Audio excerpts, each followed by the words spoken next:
Bucknutters, welcome to the Bucknuts Morning 5 here on Friday, September 30th, 2016. I am Dave Biddle, very happy to be joined by Bucknuts contributor Jonah Booker. J-Book, Urban Meyer had several interesting comments on his call-in show yesterday, as usual. The most notable is he said, quote, "This Ben Victor guy, damn, I want to play him." And keep in mind, he was not asked about Binjimen Victor. He was just asked, are there any freshmen really catching your eye? And, he threw Ben Victor's name out there right away. And, every year, Jonah, we see the players that are kind of the coaches are on the fence whether or not to play them, whether it's Sam Hubbard a couple years ago or Santonio Holmes back in 2002. But, hey, if Urban Meyer wants to play him, then play him. If he's that good, he's not going to be here 5 years anyway, right?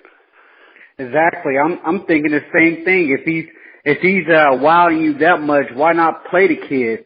I mean, he has a unique body, something that you don't see with the other wide receivers in that group. He's 6'4", 200.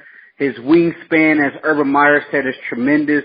He helps the quarterback's accuracy because you just throw it up to the guy and he's going to go up and get it. Yesterday or 2 days ago, Ohio State had a clip where they showed the red zone wide receivers, and they said the wide receivers dominated that portion of the practice, and guys like Ben Victor who can go up on the red zone, those are unique guys. So my question to Urban Meyer is, why not play the guy? I mean, you got other wide receivers that are banged up, so get him in there, see what he can do. Yeah, even if it's just fourth quarter mop-up duty, for a true freshman, that is valuable experience. We've seen it time and time again over the years.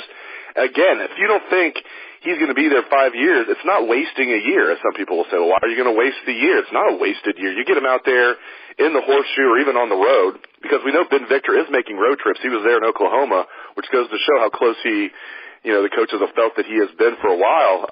But even if it's fourth quarter mop-up duty, man, as you know, being a former college player yourself, I mean, if you're a true freshman, any game experience is a valuable experience. Absolutely, and it's almost like Urban Meyer contradicts himself because he states in one sentence, we don't like the red shirt here, and we know the reason why we don't want a red shirt is because guys no longer stay for 5 years. Well, if that's the case, and you're telling me a guy in Ben Victor is wowing you in practice, just get him on the field, and as you mentioned, even if it's mop-up duty, especially when you got games coming up against Rutgers, Indiana, Penn State, where Ohio State will be heavy favorites, get him in there in the fourth quarter. I don't care if the guy's out there stock blocking. Anytime you can get a guy on the field and get him acclimated with the college speed, you're going to help further develop his development.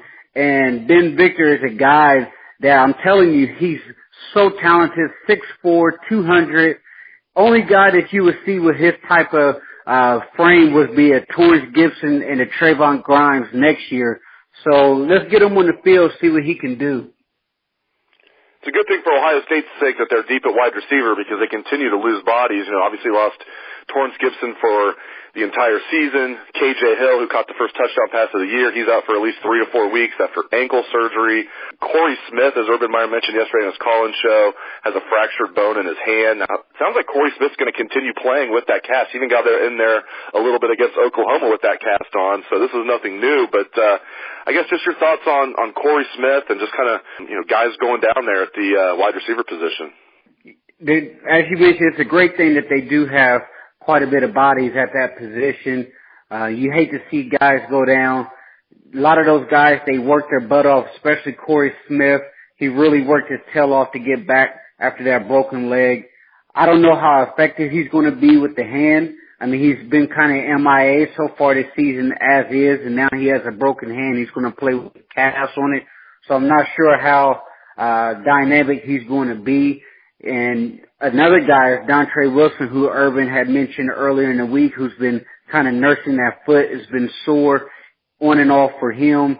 Noah Brown is not 100% according to Urban Meyer, but he's still battling through it. So there is a small concern with the health of these guys. Obviously you want everybody hitting at full cylinder once we get into the Big Ten schedule, but the good news is they have plenty of bodies.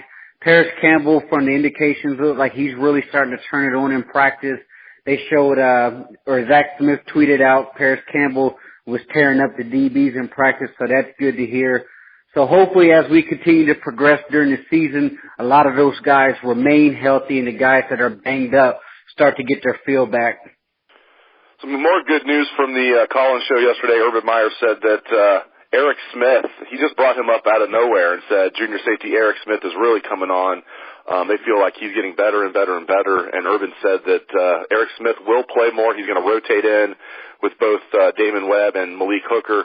You know, and I don't think you can really take Malik Hooker off the field that much. And I tend to think, Erick Smith is, he's going to be factoring in that mix. I tend to think, he might rotate with Damon Webb. We'll see how that goes. But, even it's just a good problem to have. And to have Urban bring up, Erick Smith's name out of nowhere on the Collins show as a guy that's coming on, a guy that's going to play more, that's just good news for the secondary.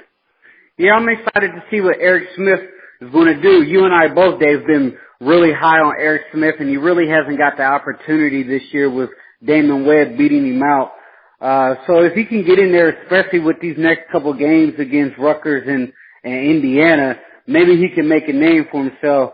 One thing that you notice about Damon Webb is he's inconsistent so far this season. You'll see him make 2 plays and then he'll give up, 2 slants across the middle for a touchdown or a big game. So I'm excited to see what Erick Smith could do. He's a ball hawk.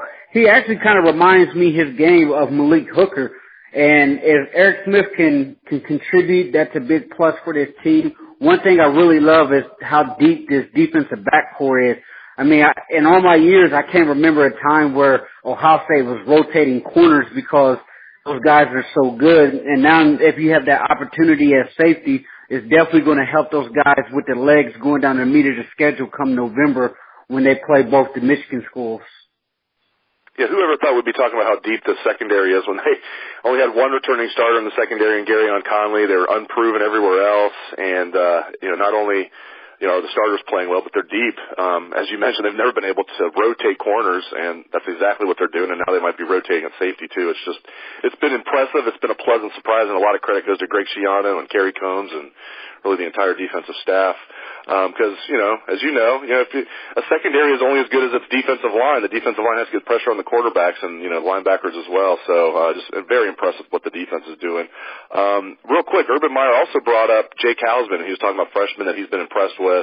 He didn't just completely gush about Jake Hausman like he did Ben Victor, but he said, Hausman's a guy that could possibly play. AJ Alexander is a little dinged up. He's dealing with an ankle injury. So, good news there. That's another guy, Jake Hausman. Now maybe he's a guy, give me your thoughts about this, Jay Book. He's a guy that might be a fifth-year senior. Tight ends, especially, maybe a kid with his skill set probably isn't going to be an early entry guy. So maybe this is a guy they should be cautious with because they do have the Notre Dame transfer, Chase Hounshell, that can play as a backup tight end if Alexander's not ready to go. So I think they might be cautious with Hausman. What do you think about that? Two opinions here. One is great to hear that he's starting to develop and he's really starting to put on a show in practice. And anytime the coach can mention your name in a positive light, 2 thumbs up to you.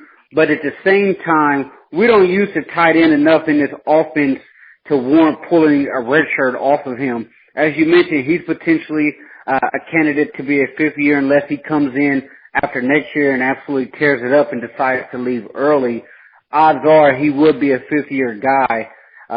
With AJ Alexander banged up and you mentioned the Notre Dame transfer, we're now running a ton of 2 tight end sets and having the tight ends involving in the offensive game plan enough to warrant pulling the red shirt off of him. So even though he's starting to come on here, I wouldn't mind seeing him, let him develop his first year and then see what he can do next year and the year after that.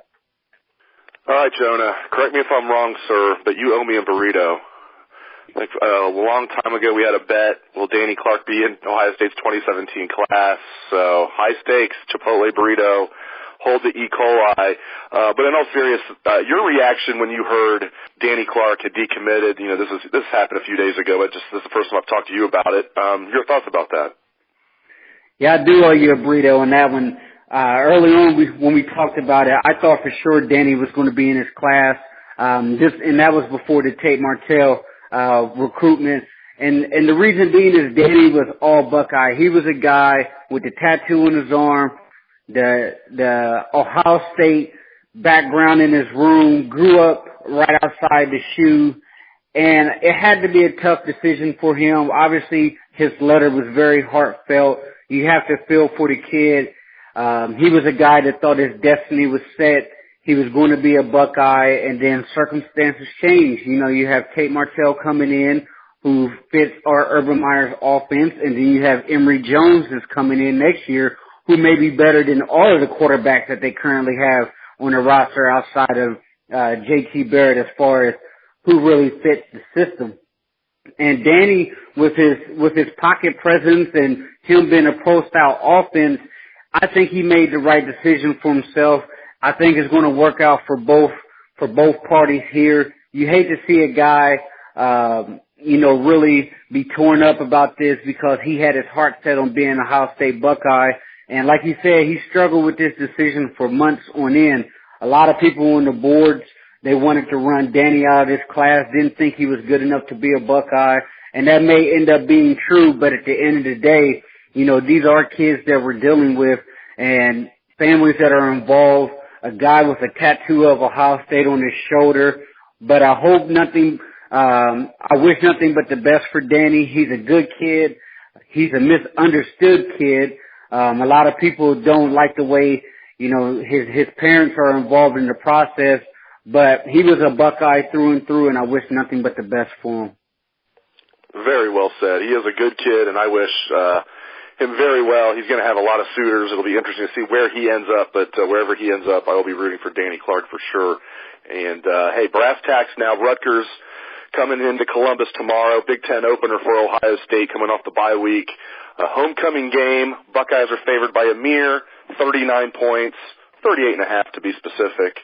I know we gave our predictions in the staff roundtable, but if no one saw that yesterday on the site, let's give our predictions now as far as the final score. You go first, sir. How do you see this one playing out as far as the final score and who's going to win? Yeah, I got Ohio State winning this game, 48-10. The Buckeyes roll. Rutgers doesn't have enough horses to run with the Buckeyes in the shoe.